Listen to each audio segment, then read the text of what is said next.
সুযোগ থাকলেও চ্যাম্পিয়ন্স ট্রফির দল পরিবর্তনের বিপক্ষে সাবেক দুই অধিনায়ক রকিবুল হাসান ও মিনহাজুল আবেদিন নান্নু। স্কোয়াডে ওপেনাররা সবাই বাঁহাতি হওয়ায় কম্বিনেশনে ঘাটতি দেখছেন সাবেক প্রধান নির্বাচক। ব্যাটার সাকিবকেও দলে নিয়ে যেতে বলে মনে করেন তিনি। বাদ পড়ার দিনই ব্যাট হাতে ঝড় তুলে নির্বাচকদের প্রশ্নের মুখে ফেলে দিয়েছেন লিটন দাস। সেঞ্চুরিটা একদিন আগে হলেও ব্যাপারটা অন্যরকম হতে পারত। তবু লিটনের দলে ঢোকার সুযোগ আছে শতভাগ। 12 ফেব্রুয়ারি পর্যন্ত কোনো কারণ ছাড়াই পরিবর্তন করা যাবে চ্যাম্পিয়ন্স ট্রফির স্কোয়াড। তবে নির্বাচকদের পরিকল্পনা অনুযায়ী দল ঘোষণা হয়ে যাওয়ায় পরিবর্তনের বিপক্ষে সাবেক দুই অধিনায়ক রকিবুল হাসান ও মিনহাজুল আবেদিন নান্নু। টিম চেঞ্জ করাটা এই জিনিসটা কিন্তু ঠিক না। দল যখন দিয়ে দিয়েছে, এখানে কারো ইনজুরি না হলে, কারো ফিটনেসের সমস্যা না হলে, কারণ বিপিএল এর কিন্তু একটা লম্বা টুর্নামেন্ট যাচ্ছে, এখানে কিন্তু হতে পারে যে কোনো প্লেয়ারের ফিটনেস প্রবলেম আসতে পারে। নেগেটিভলি হয়তো আছে। নেগেটিভলি বলতে আমি বললাম যে কোনো কেউ যদি ইনজোর্ড হয়ে যায়, আনফিট হয়ে যায়, আমি চাই না সেটা হোক, তাহলে তো এখন একটা রিপ্লেসমেন্ট লাগবে। ইনজুরি ছাড়া আপনার কাছে মনে হচ্ছে? আমার কাছে মনে হচ্ছে না, মনে হওয়া উচিত না। সৌম্য সরকার ও তানজিদ তামিমের মতো বিকল্প ওপেনার পারভেজ ইমনও বাঁহাতি। ওপেনিংয়ে ডানহাতি না থাকায় কম্বিনেশনেও ঘাটতি দেখছেন সাবেক প্রধান নির্বাচক।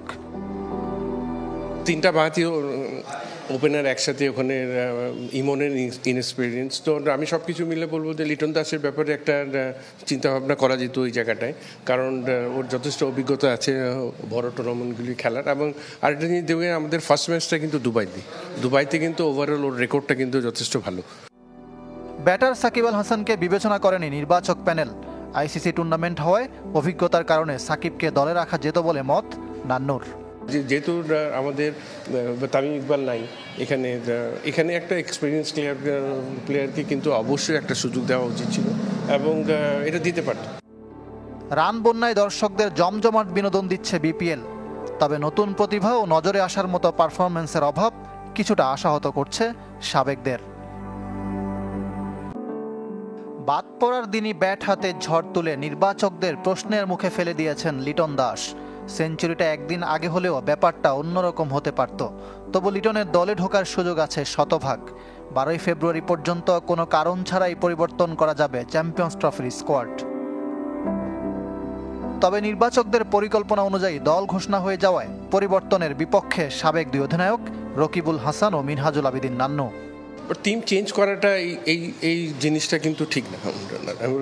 দল যখন দিয়ে দিয়েছে, এখানে কারো ইনজুরি না হলে, কারো ফিটনেসের সমস্যা না হলে, কারণ বিপিএল এর কিন্তু একটা লম্বা টুর্নামেন্ট যাচ্ছে, এখানে কিন্তু হতে পারে যে কোনো প্লেয়ারের ফিটনেস প্রবলেম আসতে পারে। নেগেটিভলি হয়তো আছে। নেগেটিভলি বলতে আমি বললাম যে কোনো কেউ যদি ইনজোর্ড হয়ে যায়, আনফিট হয়ে যায়, আমি চাই না সেটা হোক, তাহলে তো এখন একটা রিপ্লেসমেন্ট লাগবে।